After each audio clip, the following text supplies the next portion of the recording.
Join me as I tackle the biggest myths about reading in English and see if I can bust them all. And please like and subscribe. It's true. Unfortunately, many learners have very negative ideas about reading. Negative perceptions can be really discouraging and affect how we approach reading. These ideas are influenced in part by myths about reading that are often publicized by the media, policy, and even schools. These myths cause students to have self-limiting beliefs about their abilities. The good news is that these myths are entirely false, and students have the power to improve their reading skills regardless of where they are in their reading journey. So, let's dive into the top 5 myths about reading in English and explore what the research actually reveals. Myth number 1. English reading has no pattern. Many students and even teachers believe that English makes no sense, or that there is no pattern in English reading. This is not true. There is a reading pattern in English called phonics. About 50% of English words are regular or follow phonics patterns. If you know the phonics patterns, you can sound out or decode many words, or read them out loud. Reading out loud beautifully is no good, though, if you cannot understand what you read. Which brings me to the second myth. Myth number 2 is that every problem is a decoding problem.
Thanks to research suggesting phonics, or decoding, is an important part of reading, many schools and state policies have begun to focus on phonics, especially in the lower grades. Knowledge of phonics is a crucial component of learning to read effectively. It is, however, not the only thing that a person needs to read well. Many students struggle to read because they do not understand what they read, become tired, or are unfamiliar with the meaning of certain words, or have a combination of these problems. An intervention or increased instruction that only teaches decoding will do nothing to help these students and may even make them feel hopeless and defeated. Students need targeted help in what they can do. Next, let's go to another myth that often comes up when a student struggles despite a lot of instruction.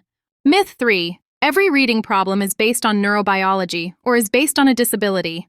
Since the program began in the 1970s, more and more students in the United States have been diagnosed as having disabilities. The biggest category of disability by far is specific learning disability, which in some places is called dyslexia if it includes reading problems. This is when a student has average intelligence but struggles to learn. Research on the brain and reading is still very limited.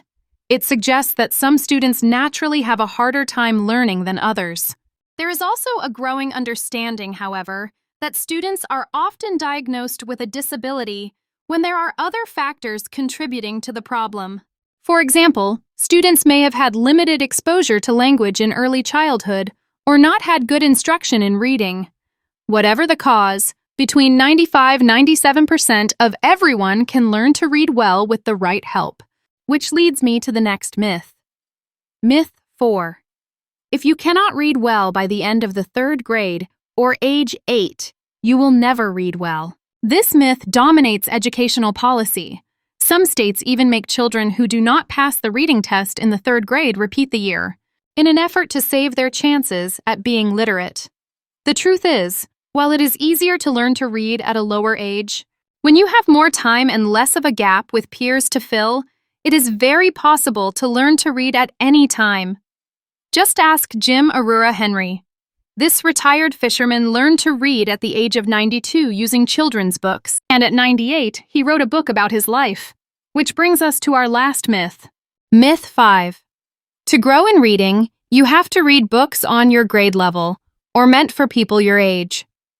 Many struggling readers, their families, and even their teachers believe that to learn to read better, the student has to read very hard books, often those at grade level, or what they are expected to read at to be proficient readers based on school norms. It is a great goal to catch up to peers and is very doable, but for that to happen, students must start small. Use school data or books the student can read without help to find a good starting place. As the student gets better at reading, the books can get harder. So there you have it. The 5 biggest myths in reading. What myth and truth surprised you the most? Write about in the comments. I would love to hear from you. And in the meantime, keep learning.